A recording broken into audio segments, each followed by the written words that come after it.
بسم اللہ الرحمن الرحیم۔ السلام علیکم ناظرین، میں ہوں جی ایم جمالی اور آپ دیکھ رہے ہیں ڈیجیٹل کے سب سے بڑے چینل نیوز پاکستان کا پروگرام اے ٹو زی۔ ناظرین، آج ملک بھر میں یوم یکجہتی کشمیر منایا جا رہا ہے، جس کے ذریعے مقبوضہ کشمیر بھارت میں بربریت کو بے نقاب کیا جاتا ہے اور اس عزم کا اظہار کیا جاتا ہے کہ کشمیریوں کی آزادی کا خواب ضرور پورا ہوگا۔ اس موقع پر آزاد کشمیر اسمبلی میں وزیر اعظم شہباز شریف نے خطاب کرتے ہوئے کہا ہے کہ ہم سب کشمیریوں سے اظہار یکجہتی کے لیے جمع ہوئے ہیں۔ انشاءاللہ بہت جلد کشمیریوں کی آزادی اور کشمیر بنے گا پاکستان کا خواب پورا ہوگا۔ انہوں نے کہا کہ بیرسٹر سلطان محمود کی وفات پر غم زدہ ہیں۔ اللہ تعالیٰ ان کے لواحقین کو صبر کی توفیق عطا فرمائے۔ انہوں نے کہا کہ کشمیر کے شہیدوں کی قربانیاں رائے گاہ نہیں جائیں گی۔ کشمیری کسی بھی قیمت پر اپنی آزادی سے دستبردار ہونے کے لیے تیار نہیں ہے۔ شہباز شریف نے کہا کہ بھارت کے جھوٹ کی عبرتناک شکست ہوئی کہ کشمیر ہر روز اعلان کر رہے ہیں کہ کشمیر بھارت کا کبھی حصہ نہیں تھا۔ قائد اعظم نے کشمیر کو شہ رگ قرار دیا۔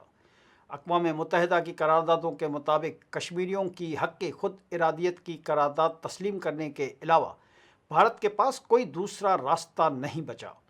انہوں نے کہا کہ معرکہ حق میں پاکستان کی فتح دراصل کشمیریوں اور ان کے کاس کی فتح ہے۔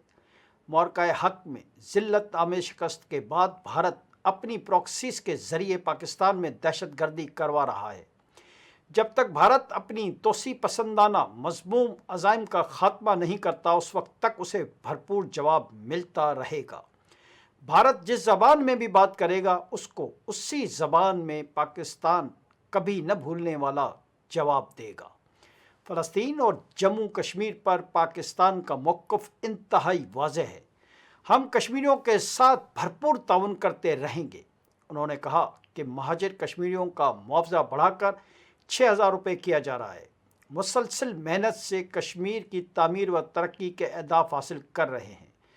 وزیر اعظم نے کہا کہ دانش یونیورسٹی اسلام آباد میں قائم ہوگی، جبکہ اس کا کیمپس مظفر آباد میں بھی قائم ہوگا۔ آسان خدمت سینٹر اسلام آباد کے بعد مظفر آباد میں بھی قائم کیا جائے گا۔ اس سینٹر میں 65 خدمات موجود ہیں۔ شہباز شریف نے کہا کہ 1 لاکھ لیپ ٹاپ تقسیم کا کام بھی جاری ہے۔ 17 فروری کو آزاد کشمیر میں 1700 لیپ ٹاپ تقسیم کیے جائیں گے۔ پاکستان ایجوکیشن انڈومنٹ فنڈ بھی مظفر آباد میں قائم ہوگا۔ اسکولوں کی تعمیر و مرمت کے لیے 1 ارب روپے آزاد کشمیر کی حکومت کو فراہم کر دیے گئے ہیں۔ 1 ارب روپے خواتین یونیورسٹی باغ کے لیے بھی مختص کر دیے گئے ہیں۔ آزاد کشمیر میں کوئی بھی حکومت ہو، اس کے ساتھ بھرپور تعاون کریں گے۔ دوسری جانب نائب وزیر اعظم اور وزیر خارجہ اسحاق ڈار نے مطالبہ کیا ہے کہ عالمی برادری بھارت کے غیر قانونی اور یک طرفہ اقدامات پر اسے جواب دہ ٹھہرائے اور مقبوضہ کشمیر میں انسانی حقوق کی سنگین صورتحال کا نوٹس لے۔ یوم یکجہتی کشمیر کے موقع پر اپنے پیغام میں انہوں نے کہا کہ ہندوتا پر مبنی نظام کے تحت مقبوضہ کشمیر کے عوام کو شدید امتیازی سلوک کا سامنا ہے۔ عالمی برادری اقوام متحدہ کی سلامتی کونسل کی قراردادوں پر عمل درآمد یقینی بنائے اور کشمیری عوام کو ان کا حق خود ارادیت دلانے کے لیے فیصلہ کن اقدامات کرے۔ ان کا کہنا تھا کہ پاکستان کشمیری بھائیوں اور بہنوں کے ساتھ سیاسی، اخلاقی اور سفارتی سطح پر کھڑا رہے گا۔ ہماری تمام تر کوششیں مسئلہ کشمیر کے پرامن، منصفانہ اور دیر پا حل کے حصول پر مرکوز رہیں گی۔ اسحاق ڈار نے اپنے پیغام میں کہا کہ پاکستان کشمیری عوام کے حق خود ارادیت کی جدوجہد کی غیر متزلزل حمایت کا اعادہ کرتا ہے۔ غیر قانونی بھارتی قبضے کے باعث کشمیری عوام بنیادی انسانی حقوق سے محروم ہے، تاہم کشمیریوں کی ثابت قدمی ان کے موقف کی حقانیت کا واضح ثبوت ہے۔ نائب وزیر اعظم نے کہا کہ بھارت کی ہٹ دھرمی اقوام متحدہ کے چارٹر اور سلامتی کونسل کی قراردادوں کی سنگین خلاف ورزی ہے۔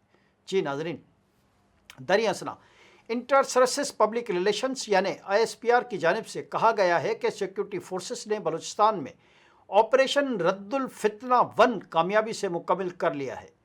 ISPR نے کہا ہے کہ پنجگور اور ہرنائی میں انٹیلیجنس بیسڈ آپریشنز میں 216 دہشت گرد جہنم واصل کر دیے گئے۔ بھارتی پراکسی نیٹ ورکس کو شدید دھچکا لگا، ان کی قیادت اور کمانڈ سسٹم تباہ کر دیا گیا ہے۔ پاک فوج کے شعبہ تعلقات عامہ کا کہنا ہے کہ فتنۃ الہندوستان کی بلوچستان میں بد امنی کی کوششیں خاک میں ملا دی گئیں۔ ہلاک دہشت گردوں سے غیر ملکی اسلحہ اور دھماکہ خیز مواد برآمد ہوا۔ ہلاک دہشت گردوں سے جدید آلات کا بڑا ذخیرہ بھی برآمد ہوا۔ ISPR نے کہا ہے کہ دہشت گردوں کو بیرونی سہولت کاری اور لاجسٹک سپورٹس کے ٹھوس شواہد موجود ہیں۔ آپریشن کے دوران 36 معصوم شہری بھی شہید ہوئے۔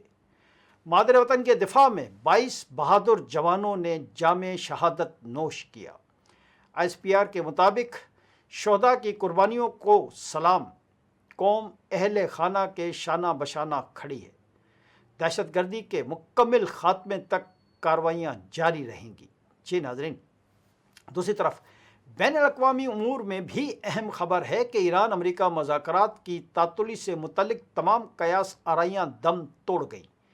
ایران اور امریکہ نے مذاکرات طے شدہ دن اور وقت کے مطابق ہونے کی تصدیق کر دی ہے۔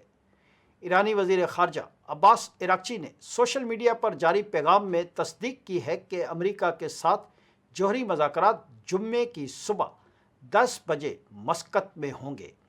ایرانی وزیر خارجہ نے تمام ضروری انتظامات کرنے پر عمانی بھائیوں سے اظہار تشکر کیا۔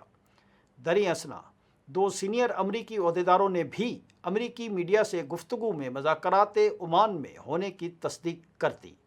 اس سے قبل امریکہ ایران جوہری مذاکرات جمعے کو بھی ترکی میں شیڈول تھے، جس کے بعد ایران کی جانب سے مذاکرات استنبول سے عمان منتقل کرنے کا مطالبہ کیا گیا تھا۔ ایران نے مذاکرات کا مقام تبدیل کرنے کے ساتھ ساتھ مذاکرات میں علاقائی شراکت داروں کو شامل نہ کرنے اور بات چیت صرف جوہری معاملات تک محدود رکھنے کا بھی مطالبہ کیا تھا۔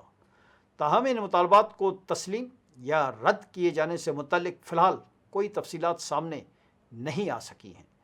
آج کے لیے اتنا ہی۔ اگلے پروگرام تک کے لیے اپنے میزبان جیم جمالی کو اجازت دیجیے۔ اللہ حافظ۔